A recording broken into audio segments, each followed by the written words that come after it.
तो जय हिंद जय भारत। क्या हाल है आप सभी की? उम्मीद करते हैं सब अच्छे होंगे, बढ़िया होंगे, अपने अपने घर पे मौज काटो। काफ़ी ज़्यादा कैड़ी धूप हो रही है, बहुत धूप, गर्मी भी काफ़ी ज़्यादा हो रही है। लेकिन कुछ समय बाद, कुछ मतलब हफ्तों बाद यहाँ पर मौसम थोड़ा ठंडा होने लगेगा। तो चलो ठीक है, शुरू करते हैं। तो देखिए, आपको याद होगा कि जब 7 अक्टूबर 2023 को हमास ने इजराइल के ऊपर अटैक किया था, तो पूरी दुनिया का सपोर्ट इजराइल को आ गया था कि ये जो अटैक हुआ है इसमें हम यहाँ पर इजराइल के साथ है। इंडिया की तरफ से भी यहाँ पर पीएम मोदी ने यहाँ पर जो है ना इजराइल का सपोर्ट किया था। लेकिन अब 2 साल होने वाले हैं, कुछ दिनों में 2 साल पूरे हो जाएंगे। 7 अक्टूबर 2025 को इसके 2 साल कंप्लीट हो जाएंगे। लेकिन अब यहाँ पर ऐसा लगता है कि वो जो सपोर्ट है वो पूरी तरह से चला गया। इनफैक्ट यहाँ पर न्यूट्रल रहने की बजाय लोग अब इजराइल के अगेंस्ट होने लगे हैं, और इनफैक्ट यहाँ पर इजराइल का आइसोलेशन भी स्टार्ट हो गया। रिसेंटली हमने यहाँ पर देखा है कि जो देश यहाँ पर पहले पैलेस्टाइन को रिकॉग्नाइज ही नहीं करते थे, यानी कि ये मानते थे कि इस तरह का देश जो है ना वो एग्जिस्ट ही नहीं करता है, आज वो देश यहाँ पर पैलेस्टाइन को रिकॉग्नाइज कर रहे हैं। यानी कि मैं बात कर रहा हूँ ब्रिटेन की, ऑस्ट्रेलिया की, कनाडा की, फ्रांस की। इनफैक्ट अब तो जर्मनी भी यहाँ पर जो है ना आ गया, और वो भी यहाँ पर अब शायद आने वाले समय में रिकॉग्नाइज कर सकता है। इनफैक्ट यहाँ पर उन्होंने इसने इंडिकेट दिया कि अब हम यहाँ पर इजराइल को होने वाले आर्म्स एक्सपोर्ट्स के ऊपर भी यहाँ पर विचार कर रहे हैं, उसको बैन करने की। तो देखा जाए तो इजराइल भले से यहाँ पर कई सारे जो है ना वॉर है फ्रंट पर लड़ रहा है और उसको जीत भी रहा हो, लेकिन यहाँ पर इसका ग्लोबल आइसोलेशन स्टार्ट हो गया। इनफैक्ट यहाँ पर अब जो पॉलिसीज़ पहले यहाँ पर अमेरिका डिसाइड करता था उसके हिसाब से ही जो है ना वेस्टर्न देश चलते थे, अब यहाँ पर वेस्टर्न देशों ने अमेरिका को भी अलग कर दिया कि हम यहाँ पर अमेरिका की बात नहीं सुनेंगे, हम यहाँ पर पैलेस्टाइन को रिकॉग्नाइज करेंगे। इनफैक्ट यहाँ पर इजराइल के साथ साथ अब अमेरिका का भी काफ़ी ज़्यादा आइसोलेशन हो गया है। तो आज इसके बारे में पूरी डिटेल के साथ बात करते हैं कि किस तरह से यहाँ पर चीज़ें चल रही है, कैसे यहाँ पर इजराइल जो है वो वॉर तो विन कर रहा है लेकिन यहाँ पर इंटरनेशनल फ्रंट पर वो लूज़ कर रहा है। तो बात करते हैं इसके ऊपर। लेकिन उससे पहले आप चैनल पर नए हो ना, सब्सक्राइब जरूर कर देना। आप क्या सोचते हो इसके बारे में? क्या यहाँ पर इजराइल का आइसोलेशन और ज़्यादा बढ़ेगा, और क्या यहाँ पर फ्यूचर में हमें फ़लस्तीन का जो स्टेट है यानी कि एक देश है वो देखने को मिलेगा? कमेंट सेक्शन में ज़रूर बताइएगा। तो चलो शुरू कर दो। तो बात करते हैं यहाँ पर इजराइल के आइसोलेशन के बारे में। तो देखिए, ये जो स्टार्ट हुआ था वो सबको लगता है कि 2023 में स्टार्ट हुआ था 7 अक्टूबर, जब यहाँ पर इजराइल के ऊपर अटैक किया था फ़लस्तीन के आए हुए टेररिस्टों ने। लेकिन हकीकत यहाँ पर ये है कि ये जो है ना कई सालों पहले, कई दशकों पहले स्टार्ट हो गया था, जब यहाँ पर यहूदी जो यूरोप से आए फ़लस्तीन में, उन्होंने बसना शुरू कर दिया। पहले मैं आपको बता देता हूँ कि जो लैंड एरिया है वो पहले कितना होता था। आप ये मैप देख लीजिए कि किस तरह से यहाँ पर जो फ़लस्तीन की जो ज़मीन है वो यहाँ पर पहले कितनी होती थी, फिर बाद में यहाँ पर यूनाइटेड नेशन का जो पार्टीशन प्लान था वो कैसा था, फिर उसके बाद में जब 6 डे वॉर हुआ तब कैसा था, आज की डेट में यहाँ पर कितना ज़्यादा कम हो गया। यानी कि पहले एक फ़लस्तीन एक पूरा देश होता था जहाँ पर यहूदी भी रहते थे, अरब मुस्लिम्स भी रहते थे, अरब क्रिश्चियन भी रहते थे, सब यहाँ पर एक साथ रहते थे। लेकिन जब से यहाँ पर सेकेंड वर्ल्ड वॉर ख़त्म हुआ, उसके बाद से जो यूरोप के जो यहूदी थे उनको यूरोप के लोगों ने भगाना शुरू कर दिया कि भाई तुम्हारी अब जगह यहाँ पर है ही नहीं। एक तो वहाँ पर होलोकॉस्ट हो गया था, जिसको यहाँ पर ह्यूमन हिस्ट्री का सबसे ख़तरनाक जेनोसाइड कहा जाता है, वो हो गया था।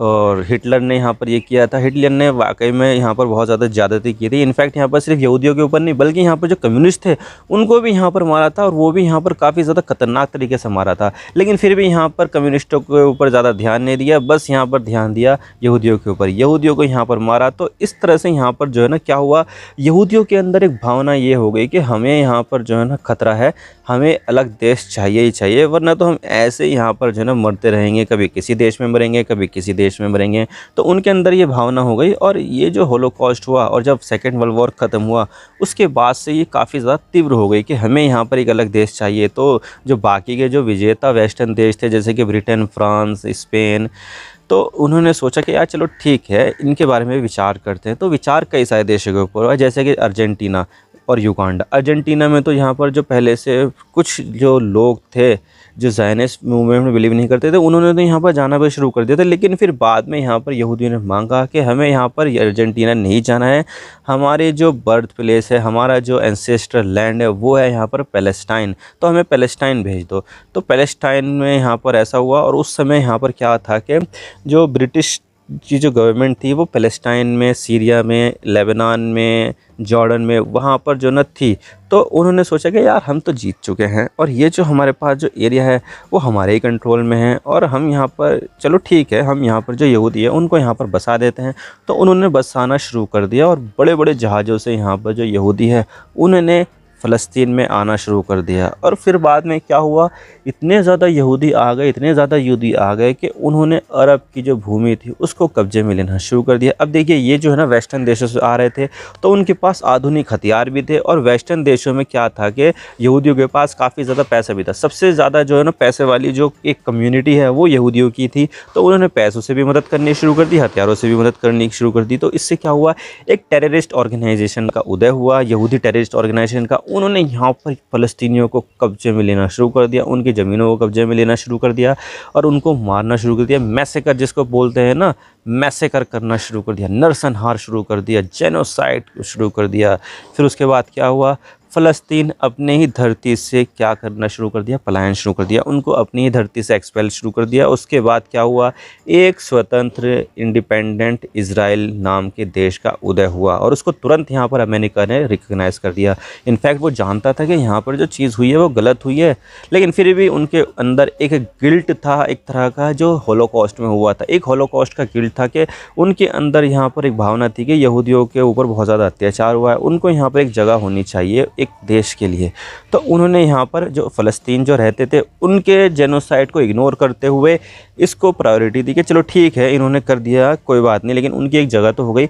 यानी कि यूरोप ने और वेस्टर्न देशों ने अपनी मुसीबत से पीछा छुड़ा लिया और एक फ़लस्तीन में इज़राइल नाम का देश बना दिया और तुरंत यहाँ पर उसको रिकग्नाइज़ भी करना शुरू कर दिया। और उसी दिन से यहाँ पर जो है बर्बादी शुरू हो जाती है फ़लस्तीन की। फ़लस्तीन अपनी जो जगह है वो लूज़ करते जाते। फर्स्ट में यहाँ पर 1948 में वॉर हुआ, फिर उसके बाद 1967 में, 1973 में, और उसके बाद लगातार स्क्रिमिश होती रही, जिसमें यहाँ पर इज़राइल जो है ना पूरी तरह से वेस्टर्न देशों के हथियारों के ऊपर रिलायंस करता है। भाई उनके पास इतनी ज़्यादा प्रोडक्शन फैसिलिटी नहीं है, उनके पास इतने ज़्यादा रिसोर्स भी नहीं, क्योंकि छोटा सा तो देश है, वहाँ पर इतने ज़्यादा रिसोर्सेज नहीं हैं। और यहाँ पर वो क्या करता है कि रॉ मटेरियल वगैरह दूसरे देशों से मंगा कर अपने यहाँ पर असेंबल करके जो है ना हथियारों को बनाता है। तो पूरी तरह से रिलायंस वहाँ पर है। इनफैक्ट वो बहुत ज़्यादा हथियार अमेरिका से खरीदता है और अमेरिका से वहाँ पर फाइनेंशियल एड भी काफ़ी ज़्यादा मिलती है। उसके पीछे वजह यह है कि अमेरिका में जो जूश लॉबी है वो काफ़ी ज़्यादा पावरफुल मानी जाती है। आईपैक यानी कि American Israeli public affairs committee, जिसको आईपैक कहा जाता है, तो वो काफ़ी ज़्यादा मजबूत है। और क्योंकि यहाँ पर जो इजरायली है वो पैसों में काफ़ी ज़्यादा मामले में जो है ना आगे बढ़े हुए हैं, उनके पास पैसा ही पैसा काफ़ी ज़्यादा है, क्योंकि कम्युनिटी है, हर आदमी को वो सपोर्ट करते हैं अपनी कम्युनिटी के, तो उनके पास पैसा काफ़ी ज़्यादा है। तो पैसों के दम पर वो अमेरिका के कई सारे पॉलिटिशियंस को ख़रीद लेते हैं और ख़रीदने के बाद वो जो पॉलिटिशियन है वो इज़राइल के हक़ में ही सारे के सारे डिसीज़न लेता है। उसको मिलिट्री एड देना, उनको यहाँ पर फाइनेंशियल एड देना और वीटो पावर का इस्तेमाल करते हुए इज़राइल को बचाना। और इसके अलावा यहाँ पर क्या है कि जो मिलिट्री सपोर्ट है वो भी यहाँ पर देना, काफ़ी ज़्यादा सपोर्ट यहाँ पर इज़राइल को मिलने लगा, क्योंकि वहाँ पर अमेरिका में ज्यूश लॉबी जो थी वो काफ़ी ज़्यादा सपोर्टिव थी इज़राइल के प्रति। लेकिन अब यहाँ पर जो सपोर्ट जो मिलता था इज़राइल को वो अब लगातार धीरे धीरे कम होता जा रहा है। इसका सबूत यहाँ पर यह है कि जो देश पहले इज़राइल के साथ खड़े होते थे अब वहाँ पर वो फ़लस्तीन के साथ खड़े हो रहे, क्योंकि इज़राइल के जो एक्शंस थे वो यहाँ पर उनको मजबूर कर दिया कि अब हमें यहाँ पर इसको रोकना है, अब यहाँ पर हम ये बर्दाश्त नहीं कर सकते। एक तो वैसे यहाँ पर वो जेनोसाइड कर रहे हैं और ख़ुद यूनाइटेड नेशंस की जो एक कमेटी है उन्होंने भी यहाँ पर इस पूरे ऑपरेशन को जेनोसाइड किया, क्योंकि वहाँ पर खाना पहुँचाने नहीं दे रहे हैं, बिजली की सुविधा नहीं है, पानी की सुविधा नहीं है, और वहाँ पर माल न्यूट्रिशन का खतरा इतना बढ़ गया है कि रोज़ कोई ना कोई सी न्यूज़ यहाँ पर निकल कर आती है कि बच्चा यहाँ पर भूख से दम तोड़ दिया, उसको प्रॉपर दूध नहीं मिला, उसको यहाँ पर प्रॉपर खाना नहीं मिला। इनफैक्ट बच्चे तो बच्चे, जो बड़े लोग हैं, जो वयस्क हैं, उन तक की मौत यहाँ पर भूख से होने लगी थी। तो ये जो चीज़ थी वो इंटरनेशनल कम्युनिटी से कहाँ बर्दाश्त होती है। कोई यहाँ पर स्टारवेशन से एक लड़े, स्टारवेशन से उसकी मौत हो जाए, ये चीज़ बर्दाश्त नहीं हुई। और अब यहाँ पर लगातार देखने को मिल रहा है कि हमें यहाँ पर एक से एक जो तस्वीरें हैं, वीडियो देखने को मिल रही हैं कि बच्चे को यहाँ पर गोलियाँ मारी गई। हिंद रजब का एग्जाम्पल बता दूँ, 300 से भी ज़्यादा गोली मारी गई उस 5 साल की छोटी बच्ची को, जिसको यहाँ पर इतना मतलब उसने दुनिया भी नहीं देखी थी। छोटी सी प्यारी बच्ची को, 5 साल की बच्ची को 300 से भी ज़्यादा गोलियां उसको मारी गई। यानी कि कितना ज़्यादा इंसान क्रूर हो सकता है, कितना ज़्यादा जो है ना इंसान जो है ना एक जिनके अंदर दिल ही ना हो वो हो सकता है कि एक छोटी बच्ची को भी नहीं छोड़ा। इनफैक्ट यहाँ पर प्रेग्नेंट महिलाओं को मारा गया, जो एक एक महीने के बच्चे थे उनको गोलियों से मारा गया। इनफैक्ट जो यहाँ पर खाना लेने के लिए दौड़ते थे ट्रक के पास, खाना दे दो हमें, खाना दे दो, वो खाना लगने वाली लाइन के ऊपर गोलियां बरसाई गई, स्नाइपर से उनके ऊपर अटैक किया गया, उनको मारा गया। एक तो वो पहले से भूख से मर रहे हैं,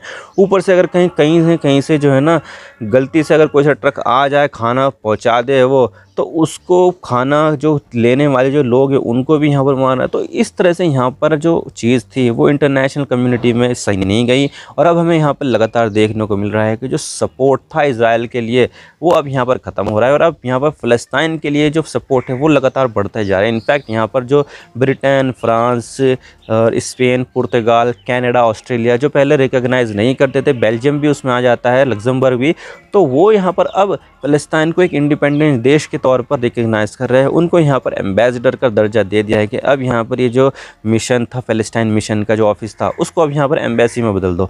तो अब यहाँ पर वो ऐसा कर रहे हैं, इससे यहाँ पर इज़राइल के ऊपर दबाव बढ़ रहा है। इनफैक्ट यहाँ पर अमेरिका में भी जो लोग हैं वो भी अब इज़राइल के अगेंस्ट जा रहे हैं। जो पहले के जो वेटरन लीडर्स है जो अभी भी पावर में है, वो तो उनका सपोर्ट तो है क्योंकि उनके जो संबंध है वो ज्यूश लॉबी के साथ काफ़ी ज़्यादा अच्छे माने जाते हैं। लेकिन जो यंग लोग हैं जो अभी यहाँ पर वोटर बने हैं, उनका जो सपोर्ट है इज़राइल के लिए वो बिल्कुल भी नहीं है। वो उनका जो सपोर्ट है वो लगातार फ़लस्तीन के लिए बढ़ता जा रहा है। इनफैक्ट यहाँ पर जो मागा मूवमेंट है, जो स्टॉन्च सपोर्टर है प्रेसिडेंट डोनाल्ड ट्रंप की, उनमें भी एक बहुत बड़ा सेक्शन ऐसा है जो बिल्कुल भी इज़राइल को पसंद नहीं करता है। उनको यहाँ पर ये लगता है कि जो अमेरिका जो फर्स्ट का जो पॉलिसी है उसमें यहाँ पर हम इज़राइल फर्स्ट की पॉलिसी क्यों देखें, इज़राइल के लिए बारे में क्यों सोचते हैं। हम तो यहाँ पर अमेरिका के बारे में सोचेंगे, हम यहाँ पर इज़राइल को सपोर्ट क्यों दें, हम यहाँ पर इज़राइल को पैसा क्यों दें, और यहाँ पर जो इज़राइल की जो ज्यूश लॉबी है वो यहाँ पर इतनी मजबूत क्यों है।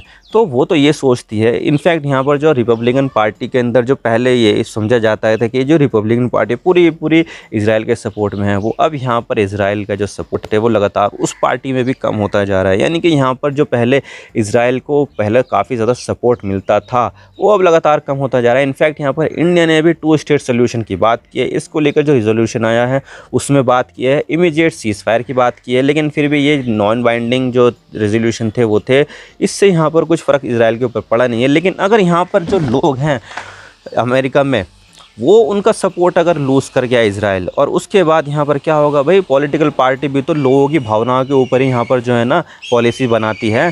तो उन्होंने भी अगर यहाँ पर अमेरिका के लोगों की भावनाओं के अनुसार पॉलिसी बनाना शुरू कर दी और किसी भी तरह कोई भी सपोर्ट बंद कर दिया, हथियारों की सप्लाई बंद कर दी, तो ऐसे में यहाँ पर जो इज़राइल है वो हो जाएगा यहाँ पर कोलैप्स। और यहाँ पर क्या होगा, फिर वो अपने आप को कंट्रोल नहीं कर पाएगा। और वहाँ पर भी अश्केनाज़ी और जो कुछ दूसरे ब्राउन ज्यूज़ हैं उनके बीच में भी काफ़ी ज़्यादा टसल चलती है।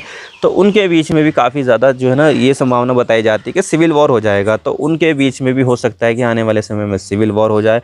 तो ऐसे में यहाँ पर जो इज़राइल है वो यहाँ पर काफ़ी ज़्यादा आइसोलेट हो जाएगा और सीधा यहाँ पर होगा उदय एक नए फ़लस्तीन के स्टेट का। क्योंकि फिर अमेरिका भी तो सपोर्ट करेगा ना, कि अमेरिका ने भी तो यहाँ पर ये कहा है कि हम यहाँ पर वेस्ट बैंक को कब्जे में लेने देंगे। अभी की रिसेंटली जो गवर्नमेंट है डोनाल्ड ट्रंप की, उन्होंने यहाँ पर ये कहा है कि हम वेस्ट बैंक को कब्जे में लेने नहीं देंगे, क्योंकि सपोर्ट वो काफ़ी ज़्यादा बढ़ गया है ना फ़लस्तीन के लिए।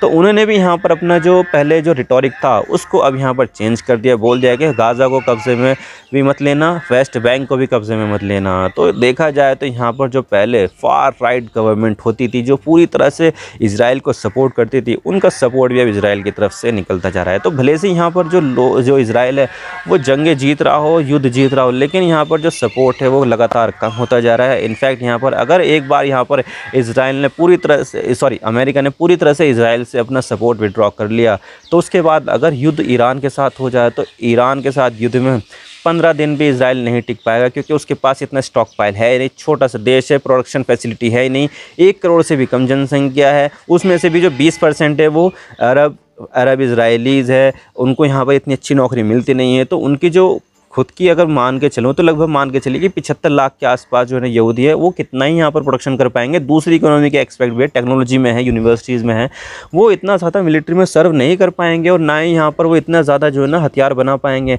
लेकिन अगर दूसरी तरफ ईरान की तरफ बात देखें तो ईरान यहाँ पर के पास कितनी पॉपुलेशन है, 8 करोड़ से भी ज़्यादा। उनके पास लैंड भी बहुत ज़्यादा है, उनके पास यूरेनियम का भंडार है, उनके पास कोयला है, उनके पास तेल है, उनके पास गैस है, उनके पास बहुत सारे रिसोर्सेज है।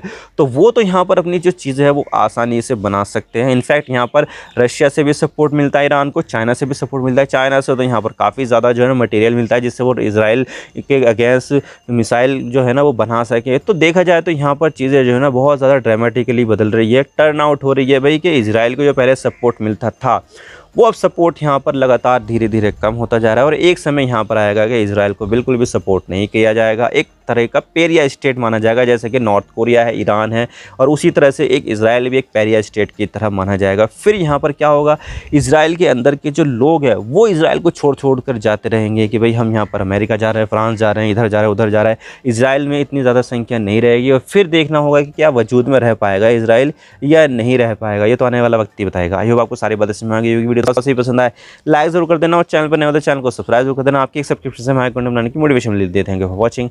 I really appreciate your time. God bless you all now.